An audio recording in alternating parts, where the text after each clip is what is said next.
As we enter this debate on uranium value added, remember that that is as much the face of uranium and nuclear development as any power plant or any slogan on a bumper sticker. Our vision for innovation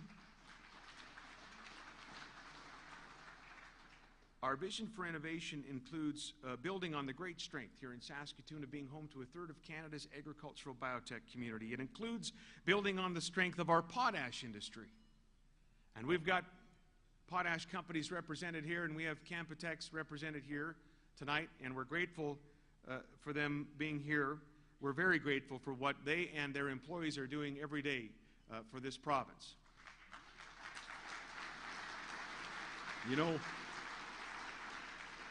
know, potash is a little like the Susan Boyle of minerals. Gold is gold and silver is a little shiny, but when potash sings, it sings in terms of billions of dollars of expansion that are happening now in the province of Saskatchewan. Not one of those projects by the three companies shelved or delayed in this unprecedented time of worldwide economic slowdown. That's amazing. Not one of those projects shelved or delayed. There's been temporary production layoffs. Some of them have gone to work on the expansion of the industry, and that bodes very well for the future, and we are grateful to the industry and what they're doing for our province.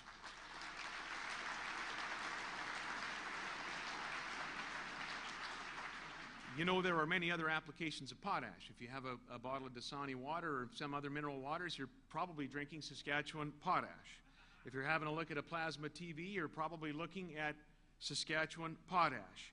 And our government understands that we need to partner with Canpotex and the industries to ensure that we are investigating R&D opportunities, that we are building market development, that we build on this strength, and that our mineral strength in potash is also part of our innovation agenda. Our innovation agenda also encompasses heavy oil development. Did you know, ladies and gentlemen, today that Central Canada imports oil? Even though Canada's a net exporter, even though we sell more oil to the United States than Kuwait, just from this province alone, because of transmission systems, Central Canada, other parts of the country, import about 840,000 barrels of oil per day. Do you think that it might be time for a national, well, I won't use that term, a Canadian energy transmission strategy where we focus on building the country, where we build markets for our own products, notwithstanding the debate that they're going to have in the United States about Canadian oil? We can and we will, as a government, partner with industry to invest in ways to reduce the environmental footprint around oil production, heavy oil production, oil sands, and to increase recovery rates in conventional oil, because it speaks to energy security for the continent and economic security for the province that we work for. We have vehicles like the SRC that are well regarded right across this country. With a presence in Saskatoon, we have the Petroleum Research Center at the University of Regina, and they will receive the partnership they need from our government to ensure that Saskatchewan is a leader in this aspect of innovation. That is what is next for Canada's unassuming economic champion. We need to keep up our focus on the future. We need to keep our vision for growth and for success. That's the new Saskatchewan. That is the new attitude. Ladies and gentlemen, there remain those who still sound discordant notes about this vision for the future. I remember reading last August in the Leader Post, there was a discussion about some of those, some involved in politics and others in other walks of life in the province who maybe don't necessarily agree with the future prospects of our province as I've tried to present them here this evening. In one particular article, I remember reading a quote from one of these sources, attributed to these sources, that said this: "Our financial picture will never be as good as it is now."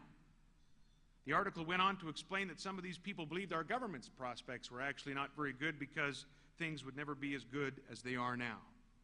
And you know what? Maybe that's true about our government. Frankly, that's not very important. The prospects of any particular government in the big scheme of things is not very important. But the implication for this sentiment, or vision if it's that, for our province, for Saskatchewan, well, that's quite another matter. Because as you know, our financial picture is tied to the economy, is tied to all of those things that we want to fund, those quality of life issues I mentioned earlier. Our financial picture is about our future, and if this is the vision that prevails, it says to me that we have already had our best day. Someday back in 2008 is as good as it's ever going to get, is what that says to me. I don't believe that about this province. I don't think you believe it either. I think our best days will always be ahead of us in the province of Saskatchewan.